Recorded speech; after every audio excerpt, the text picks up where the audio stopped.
01. To confirm po, Ash Wednesday could start in all Fridays of Lent. Dapat yung fasting and abstinence. Ang question ko po, kung Easter Friday and other Fridays of the New Year, pwede na po ba yun? Well, first fasting is abstinence only for Ash Wednesday and Good Friday. No? For the other Fridays of Lent ay abstinence lang. Now, with regards to Easter and all the other Fridays of the year, then you can, it's devotion to do abstinence. Right? Although, it's unlikely for na dating panahon, very strict yung simbahan doon. Ngayon, you can actually offer another form of mortification na hindi lamang abstinence. No? But it's still a good form of devotion to offer it to the Lord's, to share in the Lord's passion para ialay mo itong mortification na ito in order to, sabi nga ni St. John Paul II, we are called also to, with Jesus, to be also a redeemer. We have been redeemed so that we can also assist the Redeemer in redeeming others by offering yung ating mga sinasabi nating mortifications and sacrifices. Okay? Kay Kapanalig 1045, meron po akong Catholic Handbook of Deliverance Prayers. Pwede po ba i-pray ng ordinary person, people like me, ang mga deliverance prayers na ito? Salamat po. Well, there are, if it's yung libro ko, there are certain prayers na pari lang pwede magdasal nun. Like, for example, the blessing of the sacramentals. Okay? And Pope Leo the 13th prayer. Pero nandun naman sa introduction and sa mga guidelines, malinaw naman na the other prayers can be prayed by lay people. Okay? Especially yung mga anything under your spiritual authority, halimbawa yung pamilya ninyo, kung kayo ay tatay o nanay, o yung inyong tahanan, yung inyong bahay, these are areas, these are all under yung inyong spiritual authority, okay? Kapangyarihan nyo, no? So it's very important that to remember that you can pray over them. Halimbawa, yung isang magulang na binabasbasan yung kanyang anak using holy water and making the sign of the cross sa noo ng kanyang anak, that is already a sacramental. Okay, so this it is important to remember that we can pray prayers of deliverance and liberation over anyone or anything that meron tayong spiritual authority over. Okay? Wag lang kayo pumunta sa kapitbahay tapos mag-deliverance prayers doon. Okay? Then titirahin, gagantihan ho kayo ng demonyo. Okay? That is not under your spiritual authority. You call a priest to do that. Okay? So it's very important na if you want to use the book, read the guidelines, nandun naman lahat para malaman mo ano yung mga dasal na pwede mong gamitin bilang laiko at ano yung hindi pwede dahil hindi kayo pare. Okay? And make sure po that you are in the state of grace. Kasi, syempre po, this is spiritual warfare. Kung kayo po mismo ay may openings and nagdasal po kayo ng spiritual warfare, Father, di ba? Oo. Delikado. Kaya nga, you also prepare. Kaya yung guidelines doon sa libro na we also, remember that yung demonyo ay hindi sakit yan. Ito ay isang persona. That means, meron siyang kalooban, may intellect yan, at mas makapangyarihan siya sa atin. The only reason bakit mas malakas pa sa kanya ngayon is because yung grasya sa ating kaluluwa. Because nakikita niya si Jesus sa atin. And when we command them, it is Christ who commands them. But we have to, that's why we have to be in the state of grace when we do these prayers. Okay? Because it's very important that the devil is a person and hindi lang basta-basta upo yan, tatanggapin niya yung prayers of expat, yung command mo sa kanya, yung utos mo sa kanya. No? He will fight. Okay? Pwede siyang gumante, pwede siyang lumaban, whatever. No? So prepare yourself at maganda kayo and also pray the proper prayers there to protect yourself. And also afterwards, don't forget to pray also prayers of cleansing and protection from any retaliation. Okay? So nandun naman yung guidelines dun sa libro. Okay? Kapanalig 3760. I have tattoos. Nakalagay po ay Catholic and Ave Maria. And then sa wrist part ko po ay may cat na tattoo, pusa. Is it demonic po ba? Ano po ang gagawin ko if ever this is demonic? Salamat po.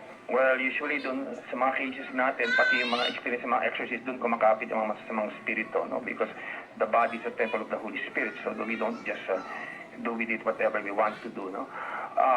That's why usually there are prayers, mga dasal, in order to destroy any kind of consecration, because I remember tattoos in the olden times, ito a tattoo is always has a religious symbolism. Okay?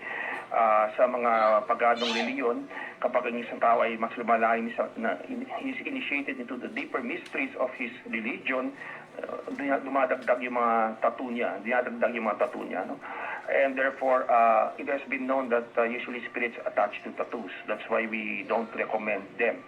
Okay, even though it is like a crucifix or whatever. Okay, so what you can do is, if ever you're experiencing anything, usually when we pray over people na may tattoo, doon biglang sumasakit eh. Then doon namin nalalaman, doon nakakapit. Okay?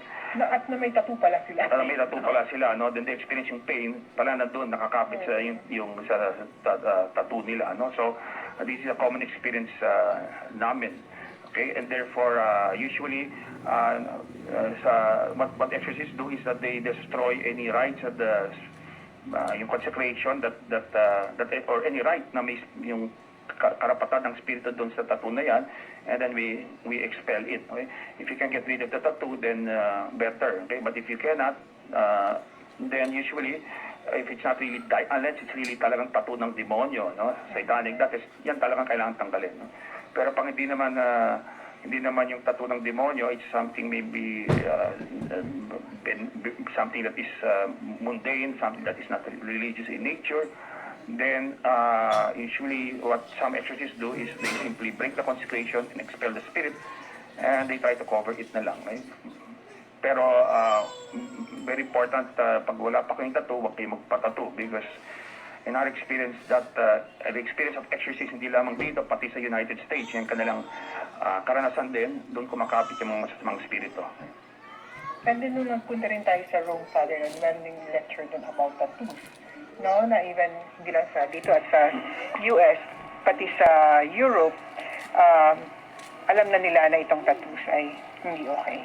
And I think the one also doing the tattoos may nakakapit na spirito dyan Kaya whatever spirits na nakakapit dyan, kapag tinattoo ka ng taong ito, whatever tattoos he does, kumakapit yung spirito na nasa kanya, some of the spirits kumakapit sa iyo, okay? Because of that. So it is very important to remember this. Madalas, Father, the one who made the tattoo artist, he is the one who has the intent to create. Minsan he does meron siyang ritual na ginagawa. Para sa kanya, it's a religious thing. And therefore, pag ginagawa niya yan, parang ritual para sa kanya yan, and therefore may spirito agad na pinapadala galing sa taong ito at kumakapit dong sa tattoo mo. Nako, Father, 2 oras ay tapos na.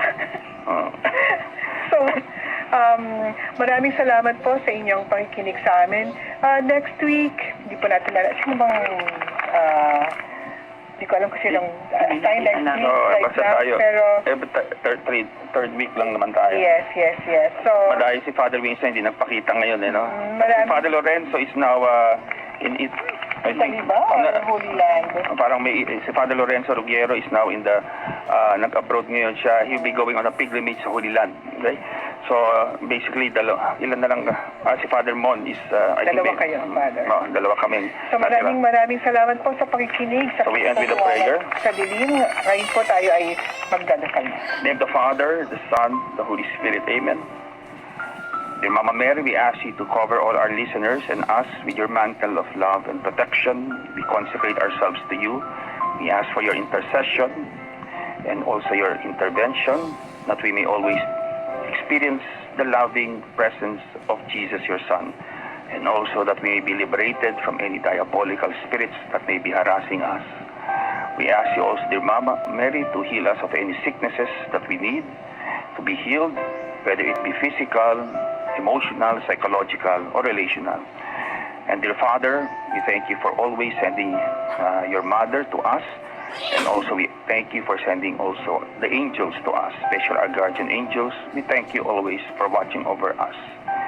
And Father, all of these graces, and we thank you for, and we ask now for your blessing The Lord be with you. And with your spirit. The Almighty God bless you all our listeners, ating mga kapanalig, in the name of the Father, the Son, and the Holy Spirit.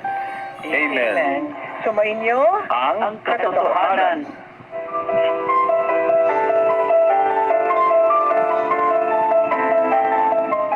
Kristo, liwanag sa dilim.